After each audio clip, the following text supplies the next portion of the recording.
मी काय म्हणतोय, तुम्हाला सपोर्ट करायचा आहे का नाही करायचा मला फक्त एवढंच सांगा भाऊ, नाही का? मी रेग्युलरली तुमच्यासाठी, आता मी काय म्हणतोय, टेन्शन म्हणजे पर बीपी लो व्हायला लागलाय. काय सांगू तुम्हाला, एवढे व्हिडिओ सोडतोय, दिवस ना रात्र कष्ट करतोय, उन्हातानाचा बोंबलत फिरतोय, तुमच्यासाठी व्हिडिओ काढतोय, तरी बी तुम्ही फॉलो करणार म्हणल्यावर किती अवघड आहे राव. माणसाने म्हणजे इंस्टाग्रामवर राहावं का नाही?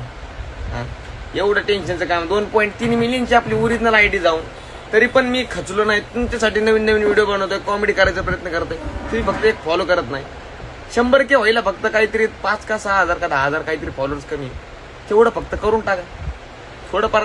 एखाद्या, आता मला सांगा, त्या आयडीला 2.3 मिलियन फॉलोअर्स होते राव, या आयडीला 100K पण नको का? असं कुठं असते का? जावा लवकर लवकर फॉलो करा. हे रिअल अकाउंट आहे, मी तुम्हाला 100 वेळा सांगतो. आता का मी पहिल्यासारखं रडून दाखवल्याच्या नंतर तुम्ही फॉलो करणार नाही का मला? म्हणजे मी रडल्याच्या नंतर तुमचं असं म्हणणं आहे का मग मी फॉलो, म्हणजे तुम्ही फॉलो केलं पाहिजे?